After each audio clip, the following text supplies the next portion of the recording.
గాంధీ భవన్ లో TPCC chief Mahesh Kumar మీడియాతో మాట్లాడుతున్నారు. ఇప్పుడు లైవ్ చూద్దాం.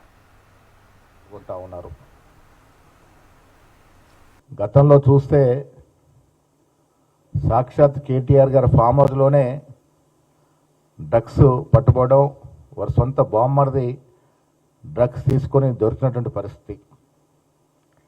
ఈయన దగ్గరి మిత్రుడు కేదార్ అనే వ్యక్తి దుబాయ్లో అత్యధిక మోతాదులో కొకాయిన్, హెరాయిన్ సేవించి మృత్యువాట పడ్డ పరిస్థితి. నిన్నగాక మొన్న రోహిత్ ఫామ్ హౌస్లో డ్రగ్స్ దొరికినట్టు పరిస్థితి. ఈయనకు అత్యంత సన్నిహితుడు మరో ఎమ్మెల్సీ పోచంపల్లి శ్రీనివాసరెడ్డి గారి ఫామ్ హౌస్లో కోడి పందాలు ఆడినట్టు పరిస్థితి. ఎటు పోతుంది యువరాజు గారు? ఈ రకమైనటువంటి చర్యలు ఏ రకంగా జరుగుతూ ఉన్నాయి రాష్ట్రంలో? ఏం మెసేజ్ ఇస్తూ ఉన్నారు మీరు?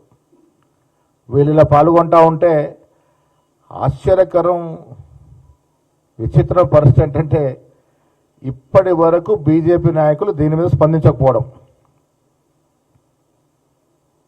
డ్రగ్స్ మీద ముఖ్యమంత్రి గారు ఇంత పెద్ద ఎత్తున పకడ్బందీ వ్యూహంతో డ్రగ్స్ నిర్మూలించే ప్రయత్నం ఒకవైపు జరుగుతూ ఉంటే, రోహిత్ రెడ్డి ఫామ్ హౌస్లో డ్రగ్స్తో పట్టుబడితే ఇంతవరకు కిషన్ రెడ్డి గారు స్పందించలేదు, బండి సంజయ్ గారు మాట్లాడరు, బీజేపీ అధ్యక్షుడు రామచంద్రరావు గారు మాట్లాడరు. అంతర్యం ఏమిటి అసలు? ఒకనొక సందర్భంలో మాట్లాడిన రఘునందన్ రావు గారి నోరు కూడా మూయించినారు మళ్ళీ మాట్లాడకుండా.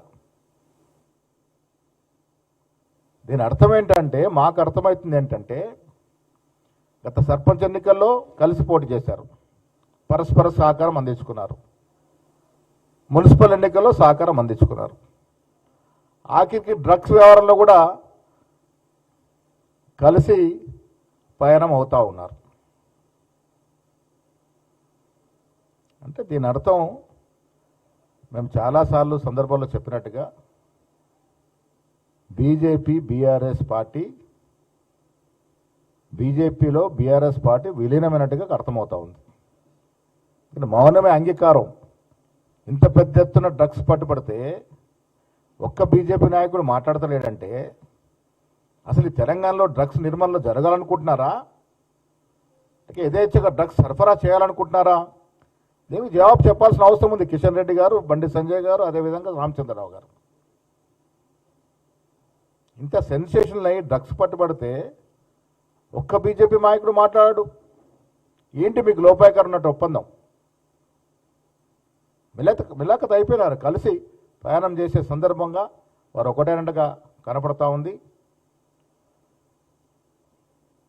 స్పష్టత వస్తూ ఉంది. బీజేపీ బీఆర్ఎస్ పార్టీ ఒక్కటేనన్న మాట. ఇక నేను ఈ సందర్భంలో కిషన్ రెడ్డి గారికి, బండి సంజయ్ గారికి నిరంతరం కులం మతం పేరిట మాట్లాడే మీరు ఇంత తీవ్రమైనటువంటి డ్రగ్స్ సమస్య మీద బీఆర్ఎస్ నాయకులు దొరికితే, అది కూడా ఏ ఫామ్ హౌజు 2022లో బీఆర్ఎస్ ఎమ్మెల్యేలు కొనుగోలు చేస్తున్న బీజేపీ నాయకుల మీద కేసు వేసినట్టు పరిస్థితి, బీజేపీ నాయకుల్ని బిఎల్ సంతోష్ లాంటి వారి మీద కేసు చేసినటువంటి పరిస్థితి, అరెస్ట్ చేసినట్టు పరిస్థితి. అది అప్పుడే మర్చిపోయినారు. ఇవాళ అది ఊసే లేదు. ఇంత పెద్ద ఎత్తున డ్రగ్స్ పట్టుబడితే మాట్లాడే పరిస్థితే లేదు. ఒకటైనారని చెప్పడానికి ఎంతకన్నా పెద్ద నిదర్శనం లేదు.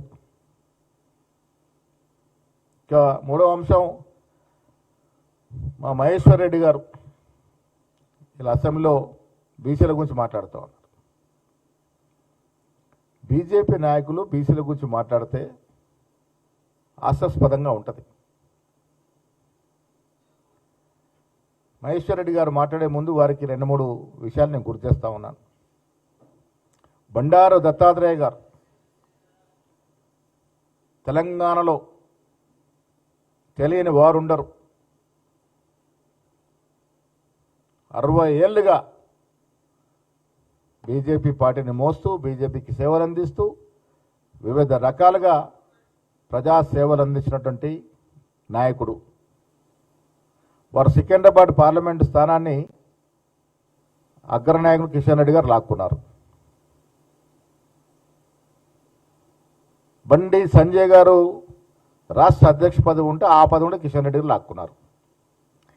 2 పదవులు బీసీ నాయకుల నుంచి లాక్కున్నటువంటి కిషన్ రెడ్డి గారు 2 పదవులు తీసుకొని వారు ఆస్వాదిస్తూ ఉన్నారు.